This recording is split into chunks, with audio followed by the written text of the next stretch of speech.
Hello friends, इस video में हम लोग देखेंगे कि CoinDCX के वेब वर्जन के अंदर किस तरीके से हम फंड्स को ऐड कर सकते हैं, किस तरीके से वॉलेट स्ट्रक्चर काम करता है एंड इसी के साथ लिमिट, मार्केट ऑर्डर या अदर टाइप्स ऑफ ऑर्डर हम किस तरीके से प्लेस कर सकते हैं एंड अपने मार्जिन मोड को कैसे चूज कर सकते हैं। तो सबसे पहले जब आप CoinDCX के वेबसाइट के ऊपर जाते हैं, आप फ्यूचर सेक्शन के अंदर ओपन कर सकते हैं एंड फ्यूचर सेक्शन में जैसे अभी मैं INR मार्जिन का ऑप्शन यूज कर रहा हूँ।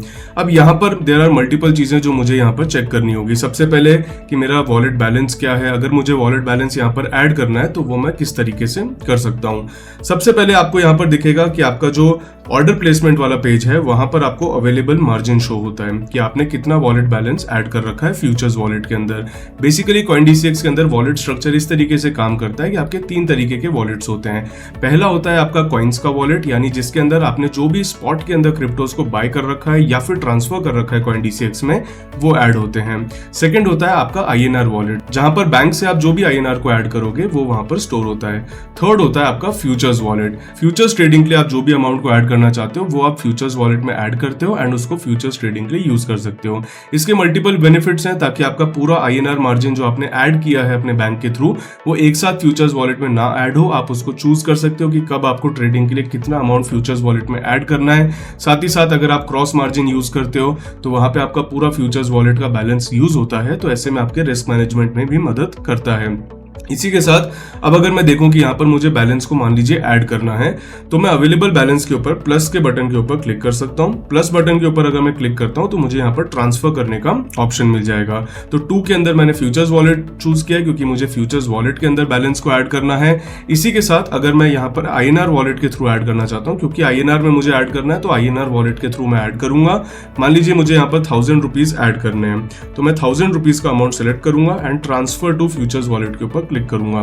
जैसे ये सक्सेसफुल हो जाएगा आप देख सकते हो मेरा अवेलेबल मार्जिन जो है 1000 रुपीज से यहाँ पर इंक्रीज हो चुका है। अब इसी के साथ किस तरीके से मैं यहाँ पर ऑर्डर प्लेस कर सकता हूँ। ऑर्डर प्लेस करने की अगर हम लोग यहाँ पर बात करें तो सबसे पहले आपको चूज करना है कि आप लॉन्ग करना चाहते हो या शॉर्ट करना चाहते हो।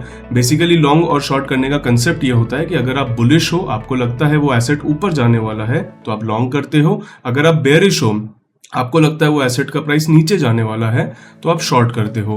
एग्जांपल के तौर पे मान लेते हैं कि मैं अभी इस टाइम पर बिटकॉइन पे बुलिश हूं तो मैं लॉन्ग के ऊपर क्लिक करूंगा।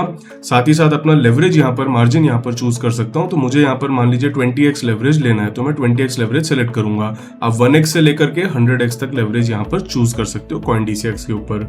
इसी के साथ अब मुझे मान लीजिए मार्केट प्राइस पर ही बाय करना है, मुझे अभी अपना एक स्पेसिफिक प्राइस यहाँ पर डालना नहीं है। मैं मार्केट प्राइस पे जो भी करंट अवेलेबल प्राइस हो वहां पे बाइंग करना चाहता हूं तो मैं मार्केट ऑर्डर चूज करूंगा। बट अगर मुझे चाहिए कि एक स्पेसिफिक प्राइस के ऊपर मैं बाय करना चाहता हूं तो मैं यहां पर लिमिट के ऊपर क्लिक करके लिमिट ऑर्डर का अपना प्राइस सेट कर सकता हूं कि कौन से प्राइस के ऊपर मैं बाय करना चाहता हूं। इसी के साथ मैं अगर चाहूं तो मुझे एक स्पेसिफिक प्राइस के ऊपर अपने ऑर्डर को ट्रिगर करवाना है तो मैं स्टॉप लिमिट या स्टॉप मार्केट ऑर्डर भी चूज कर सकता हूं। स्टॉप लिमिट ऑर्डर बेसिकली किस तरीके से काम करता है कि एक स्पेसिफिक ट्रिगर प्राइस मैं सेट करूंगा। उस स्पेसिफिक ट्रिगर प्राइस को अगर एसेट का प्राइस क्रॉस करेगा तो मेरा उस प्राइस का जो लिमिट प्राइस मैंने यहां पर डाली है उस लिमिट प्राइस का एक ऑर्डर प्लेस हो जाएगा। तो ये होता है stop limit order. And stop market order होता है जिसमें आपको लिमिट प्राइस नहीं डालना बट सिर्फ ट्रिगर प्राइस डालना है, यानी उस प्राइस को अगर मेरा एसेट क्रॉस करेगा तो मेरा एक मार्केट ऑर्डर उस क्वांटिटी का या उस पोजीशन साइज का प्लेस हो जाएगा। मान लीजिए मैं अभी एक सिंपल मार्केट ऑर्डर यहाँ पर प्लेस करना चाहता हूँ तो मैं यहाँ पर प्राइस नहीं डालूंगा क्योंकि मार्केट प्राइस जो भी अवेलेबल होगी उस पर मेरी बाइंग हो जाएगी। साइज अगर मैं चाहता हूँ लेट्स से 25,000 INR की मैं साइज यहाँ पर लेना चाहता हूँ ट्रेड के अंदर तो मैं 25,000 INR यहाँ पे डाल दूंगा। एंड इसी के साथ मुझे यहाँ पर नीचे शो हो गया है कि मेरे को यहाँ पर 1006 रुपीज का मार्जिन इसके लिए देना होगा। तो बेसिकली 1006 रुपीज का मेरा मार्जिन इसमें लॉक हो जाएगा। अब यहाँ पर मैं बाय के ऊपर क्लिक करूंगा, मेरा ऑर्डर यहाँ पर प्लेस हो गया है। एंड आप यहाँ पर नीचे देख सकते हैं कि आपकी पोजीशन आपको दिखाई देगी जो आपकी रनिंग पोजीशन है। तो बेसिकली इस तरीके से मुझे मेरी रनिंग पोजीशन दिखाई दे रही है एंड उसको ट्रैक कर सकता हूं। मान लीजिए मुझे यहां पर इस पोजीशन को क्लोज करना है तो मैं क्लोज के ऊपर भी क्लिक कर सकता हूं ताकि मेरी पोजीशन यहां पर क्लोज हो जाएगी। तो इस तरीके से मैं अपनी पोजीशन को क्लोज कर सकता हूं। अब हमने ये देख लिया कि हमें किस तरीके से लिमिट या मार्केट ऑर्डर प्लेस करना है, साथ ही साथ हमने ये देख लिया कि INR मार्जिन के अंदर हमें किस तरीके से बैलेंस ऐड करना है। अब अगर मान लीजिए मैं USDT मार्जिन के अंदर ट्रेड करना चाहता हूं, तो मैं फ्यूचर सेक्शन के अंदर जाके USDT मार्जिन सेलेक्ट करूंगा एंड USDT मार्जिन ओपन कर लूंगा। इसी के साथ अब मैं क्या करूंगा, USDT मार्जिन के अंदर भी चीजें सिमिलर ही रहेगी, बस बैलेंस आपका डिफरेंट होगा क्योंकि ये बैलेंस आपका USDT का बैलेंस है। अगर मान लीजिए मुझे अपने बैलेंस को ऐड करना है, तो मैं अवेलेबल बैलेंस में प्लस के ऊपर क्लिक करूंगा। अपने बैलेंस में मुझे यहाँ पर डिफरेंट यहाँ पर चीजें दिख जाएगी, जैसे कि मेरा सबसे पहला मैं कहाँ पे ऐड करना चाहता हूँ, अपने फ्यूचर्स वॉलेट में ऐड करना चाहता हूँ। फ्रॉम यानी मैं कहाँ से उसको ऐड करना चाहता हूँ, तो वो मुझे ऐड करना होगा अपने स्पॉट वॉलेट में से, या फिर जिसको आप कॉइन्स वॉलेट भी बोलते हो। कॉइन्स वॉलेट में इस टाइम पे मेरे 20 USDT अवेलेबल हैं। मान लीजिए मैं उसमें से 10 USDT जो है ऐड करना चाहता हूँ फ्यूचर्स वॉलेट के अंदर, तो मैं 10 यहाँ पर सिलेक्ट करूंगा एंड ट्रांसफर के ऊपर क्लिक करूंगा। इमीडिएटली आप देख सकते हो 130 से 140 USDT मेरे फ्यूचर्स वॉलेट का बैलेंस हो चुका है।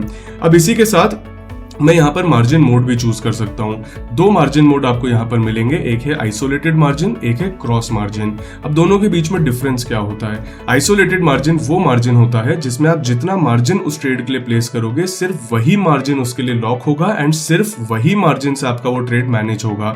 तो अगर आपकी पोजीशन आपके अगेंस्ट में भी चली जाती है, तो आपका मैक्सिमम रिस्क सिर्फ उतना ही मार्जिन है जो आपने उस ट्रेड के लिए लॉक किया है, जो उस ट्रेड के लिए आपने पे किया है। उसके अलावा आपके फ्यूचर्स वॉलेट से बाकी का अमाउंट जो है वो टच नहीं होगा। क्रॉस मार्जिन ये होता है जिसमें आपकी सारी पोजीशंस के लिए आपका कॉमन यानी आपका फ्यूचर्स वॉलेट का बैलेंस यूज होता है। तो अगर आपकी कोई एक पोजीशन बहुत ज्यादा अगेंस्ट में चली जाए आपके, तो आपका पूरा फ्यूचर्स का वॉलेट का बैलेंस भी वहां पर ड्रेन हो सकता है उस पोजीशन को बचाने के लिए, या लिक्विडेशन अगर होता है तो आपका पूरा फ्यूचर्स का वॉलेट बैलेंस वहां पर जा सकता है।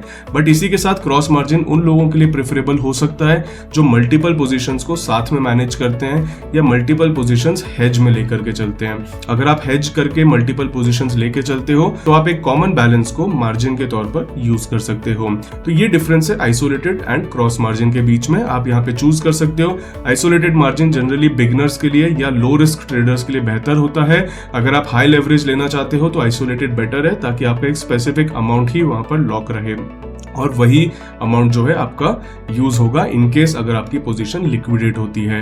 क्रॉस मार्जिन आपके लिए बेहतर है अगर आप एक एक्सपीरियंस ट्रेडर हो, रिस्क मैनेजमेंट आपको आता है, आप मल्टीपल पोजीशंस को हेजिंग में यूज कर रहे हो। आइसोलेटेड मार्जिन को हम यहाँ पर चूज कर लेते हैं। मैं एक मार्केट ऑर्डर यहाँ पर प्लेस करता हूँ। मान लीजिए मुझे जो पोजीशन साइज चाहिए वो 300 USDT के है, तो 300 USDT मैंने यहाँ पर एंटर किया एंड मैंने बाय के ऊपर क्लिक कर दिया। मुझे यहाँ पर शो हो रहा है कि मुझे मार्जिन 10.82 USDT का देना होगा, तो बाय के ऊपर मैंने क्लिक किया। वैसे मेरी एक पोजीशन यहाँ पर एंटर हो जाएगी। अब आप देख सकते हो नीचे अगर आप स्क्रॉल करोगे आपकी एक पोजीशन यहाँ पर स्टार्ट हो चुकी है। अगर मुझे इस पोजीशन को क्लोज करना है, मैं क्लोज के ऊपर क्लिक करूंगा। 100% मैंने सेलेक्ट कर रखा है, यानी पूरी पोजीशन क्लोज होगी एंड कंफर्म के ऊपर क्लिक करूंगा तो मेरी पोजीशन यहाँ पर क्लोज हो जाएगी। तो इस वीडियो में हम लोगों ने सीखा कि कैसे हम अपने फंड्स को ऐड कर सकते हैं INR मार्जिन के अंदर भी, USDT मार्जिन के अंदर भी। वॉलेट स्ट्रक्चर CoinDCX के ऊपर किस तरीके से काम करता है, किस तरीके से हम लॉन्ग कर सकते हैं, शॉर्ट कर सकते हैं, किस तरीके से हम लिमिट, मार्केट या फिर स्टॉप ऑर्डर्स प्लेस कर सकते हैं, एंड इसी के साथ कैसे आइसोलेटेड एंड क्रॉस मार्जिन काम करता है एंड हम उसको चूज कर सकते हैं।